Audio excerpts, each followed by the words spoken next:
समय की बात है। एक गांव में कपिल नाम का एक आदमी था। उसे गाना गाने का बहुत शौक था, पर घर की जिम्मेदारियों के चलते उसका सिंगर बनने का सपना पूरा नहीं हो पाता। तो वो अपना सपना अपने बेटे के जरिए पूरा करना चाहता था। मेरा बेटा अब सिंगर बनने वाला है। देखना कितने कॉन्सर्ट होंगे तेरे, हर जगह तू ही छाने वाला है। पापा, ये बस आपकी मेहनत का फल है। मनु, मैंने कहा था ना, जिस दिन तू सिंगर बनेगा तेरे बर्थडे पर ऐसा गिफ्ट दूंगा जो तूने सोचा भी नहीं होगा। बस वो दिन आ गया अब। ऐसा क्या दे रहे हैं पापा? मैं तुझे तेरे बर्थडे पर जिप्सी दूंगा, जिससे जब तू गाना गाने जाएगा तो लोग सोचेंगे तू कितना अमीर है और लोग तेरे फैन हो जाएंगे। सच पापा, सच में आप मुझे मेरे बर्थडे पर जिप्सी गिफ्ट करोगे? हाँ बेटा, ये सच है। तभी वहां कपिल की बीवी सोना आ जाती है। अरे वाह, क्या बात है, आज बाप बेटे में बहुत प्यार आ रहा है। बड़ी बड़ी बातें हो रही हैं। क्या बात है? कुछ नहीं, मेरे और मेरे बेटे की सीक्रेट बात है। जब वो हो जाएगा तब तुम खुद ही देख लेना। क्यों मनु? जी पापा। अच्छा, ये सब छोड़ो, चलो अब खाना खा लो। मेरे पास और भी बहुत काम है, तुम सबकी तरह खाली नहीं बैठी हूं मैं। इसके बाद तीनों खाना खाने चले जाते हैं। अगले दिन कपिल कार के शोरूम जाता है अपने बेटे के बर्थडे पर उसे जिप्सी गिफ्ट करने के लिए। लेकिन तभी वहां उसके दो दोस्त भी आ जाते हैं, सलीम और मिट्ठू। क्या कपिल भाई, तुम यहाँ क्या कर रहे हो इतने बड़े शोरूम में? मैं अपने बेटे के बर्थडे के लिए गिफ्ट लेने आया हूँ, जिप्सी। तुम बताओ, तुम क्या करने आए हो? क्या बात कर रहे हो कपिल भाई, तुम इतने अमीर कब से हो गए कि जिप्सी लेने आए हो? सच में मेरा बेटा सिंगर बनने वाला है। अब वो कहीं जाएगा तो उसके लिए जिप्सी तो लेनी पड़ेगी, और ये अभी नई मॉडल भी है। अरे भाई, सुबह सुबह हम ही मिले थे क्या तुम्हें पागल बनाने के लिए, जो ऐसा मजाक कर रहे हो? मैं मजाक नहीं कर रहा, ये तो वही बात हो गई, बंदर क्या जाने अदरक का स्वाद। जिस दिन उसका बर्थडे आएगा देख लेना तुम दोनों। दोनों हंसते हंसते वहां से चले जाते हैं, लेकिन उनके दिमाग में कपिल की बातें घूमती रहती हैं। अरे मिट्ठू, कहीं वो सच तो नहीं बोल रहा? अगर ऐसा हुआ तो गांव का सबसे अमीर व्यक्ति बन जाएगा। बात तो सही है, एक तो उसका बेटा मनु सिंगर बनने वाला है और अब वो जिप्सी भी ले रहा है। हमें उसे सबक सिखाना पड़ेगा, जिससे वो अपनी औकात ना भूले, वरना हम लोगों को गांव में कौन पूछेगा?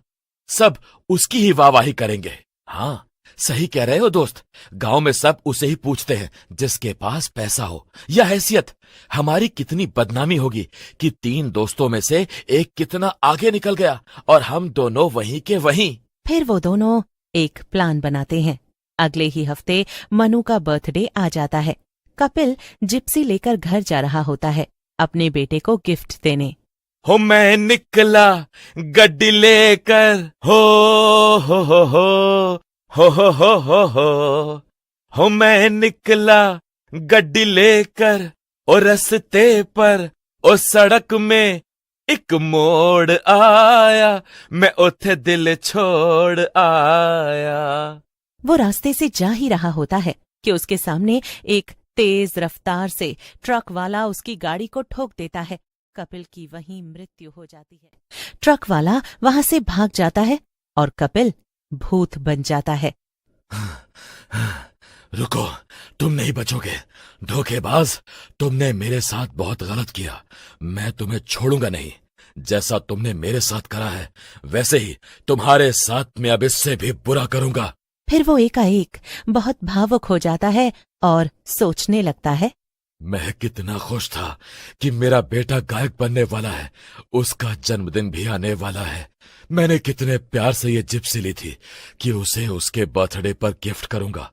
इस जन्मदिन पर उसे ये सौंप देता तो वो ये देखकर बहुत खुश होता, लेकिन मेरी किस्मत को कुछ और ही मंजूर था। मुझे मार क्यों दिया? मैंने तुम्हारा क्या बिगाड़ा था जो मुझे मार दिया? अब मैं तेरे हत्यारों को भी नहीं छोड़ूंगा। मेरा सपना पूरे होते नहीं देख पाया मैं, मेरा बेटा मनु। तभी वहां पुलिस आ जाती है। ये लाश हमें राजस्थान की धूमपुर रोड के पास मिली है। लोगों ने बताया कि तुम्हारे पिताजी नई जिप्सी लेकर जा रहे थे, लेकिन हमें समझ नहीं आया कि ये जिप्सी बच कैसे गई। तुम्हारे पिता तो मर गए, लेकिन इस जिप्सी को कुछ नहीं हुआ। ये जिप्सी मेरे पिताजी मुझे मेरे बर्थडे पर गिफ्ट करने वाले थे, लेकिन शायद किस्मत को कुछ और ही मंजूर था। क्या मैं ये जिप्सी ले सकता हूँ? हाँ इस सुबह का समय था। बेटा, मुझे यकीन है तुम्हारे पापा कहीं ना कहीं हमारे पास ही हैं। वो हमें देख रहे हैं बेटा। कपिल का भूत वहीं खड़ा ये सब देख रहा था और उनकी बातें सुनकर बहुत दुखी था। कुछ दिन निकल जाते हैं। अब रात को जब सब सो जाते थे तो भूतिया कपिल जिप्सी चालू करके निकल जाता था। एक रात गांव के कुछ लोग कहीं से आ रहे होते हैं तो वो देखते हैं वहां से एक जीप अकेली चलती आ रही है। लोग थोड़ा ध्यान से देखते हैं तो उसमें कोई नहीं होता। 3 महीने बीत जाते हैं, लेकिन वो जीप अक्सर रात में गांव से आती जाती देखी जाती थी। धीरे धीरे सारे गांव वाले उसे भूतिया जिप्सी कहने लगे। कोई नहीं जानता था कि वो किसकी है, कौन उसे चलाता है और क्यों। एक शाम गांव की चौपाल पर बूढ़े लोग हुक्का पी रहे थे। तभी वहां सलीम और मिट्ठू आते हैं। दादाजी, आप लोगों ने कभी वो जिप्सी देखी है जो रात को पूरे गांव में चलती है? ना देखी बेटा, ना देखने का शौक है। वो जिप्सी नहीं, मौत की सवारी है। क्या मतलब है इसका? ये सुनकर मिट्ठू और सलीम थोड़ा सकपका जाते हैं और वहां से चले जाते हैं। रात को मिट्ठू अपने घर की छत पर बैठा था। चांदनी रात थी। उसे दूर से जिप्सी के हॉर्न की आवाज आती है। सच क्या है ये जानना पड़ेगा। कहीं ये सच में कपिल तो नहीं है जो हमें डराना चाहता हो। कल रात में खुद जाकर देखूंगा। डर कर रहना अब नहीं होगा। फिर रात के समय मिट्ठू और सलीम झाड़ियों के पीछे छिप जाते हैं। सामने से एक जिप्सी अपने आप चलती दिखती है, बिना ड्राइवर के। तभी जिप्सी की हेडलाइट चमकती है। धीरे धीरे जिप्सी रुकती है। धुएं जैसी आकृति बाहर निकलती है और एक डरावनी आवाज आती है। कौन है मेरे रास्ते में? जो भी मेरा रास्ता रोकेगा वो कभी लौटकर वापस नहीं आएगा। अब मैं कोई आम इंसान नहीं हूं जो कोई भी ऐरा गहरा मुझे मार के जाए। ये नजारा देखकर सलीम डर के मारे भाग जाता है, पर मिट्ठू वहीं खड़ा रह जाता है। भूतिया कपिल उसे देखकर बहुत गुस्से में आ जाता है और भूतिया जिप्सी वाला मिट्ठू को अपनी जिप्सी से टक्कर मार देता है और वो वहीं पर मर जाता है। अगली सुबह पूरे गांव में मिट्ठू की मौत की खबर फैल जाती है। रात हो जाती है। सलीम अपने घर के कमरे में बैठा था। मिट्ठू की मौत का सोचकर सलीम पसीना पसीना होने लगता है। अगली सुबह सलीम सोकर उठता है और भागकर गांव के बुजुर्गों और राम भजन बाबा के सामने आता है। वहां भीड़ जुटी थी। लोग चर्चा कर रहे थे कि मिट्ठू की मौत आखिर क्यों हुई होगी। तभी सलीम बोलता है, बाबा, मैं अपना गुनाह कबूल करता हूँ। हमने ही कपिल को मारा था। बस डर और ईर्ष्या थी, उसी में अंधे होकर हमसे ये पाप हो गया। अब मुझे माफ कर दो। माफी से अब कुछ नहीं होगा। कपिल की आत्मा रो रही है।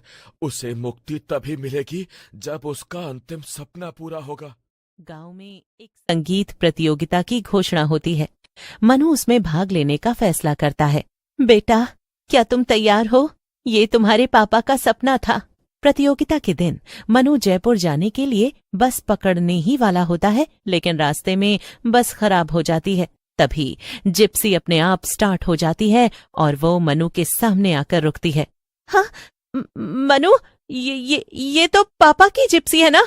मनु हिम्मत करके जिप्सी में बैठता है। गाड़ी अपने आप चलने लगती है। रास्ते भर मनु अपने पापा की आवाज महसूस करता है, गाने की, हंसी की। ऐसा करते करते मनु वहां पहुंच जाता है। मनु का नाम अनाउंस होता है और वो मंच पर आता है। मनु मंच पर आता है, आंखें बंद करता है और वही गाना शुरू करता है। लोग भावुक हो जाते हैं। अंतिम लाइन पर वो रुक कर कहता है, ये गाना मेरे पापा के लिए है, जिन्होंने ये जिप्सी मेरे लिए खरीदी थी। आज भी उनका साथ मुझे महसूस होता है। अचानक वहां बैठे लोगों को मंच पर एक धुंधली आकृति मुस्कुराती हुई दिखती है, कपिल की आत्मा। और फिर वो धुएं में विलीन हो जाती है। गांव में उसी रात कपिल की आवाज हवा में गूंजती है। मेरा सपना पूरा हुआ, अब मैं चला, हमेशा के लिए। कुछ दिन बाद पुलिस को एक गुमनाम चिट्ठी मिलती है, जिसमें सलीम और मिट्ठू का जुर्म कबूल किया गया होता है। गांव में सलीम गिरफ्तार हो जाता है। इधर अब मनु एक मशहूर गायक बन चुका था। वो वही गाना फिर से गाता है और आकाश में कहीं कपिल की हंसी गूंजती हुई सुनाई देती है।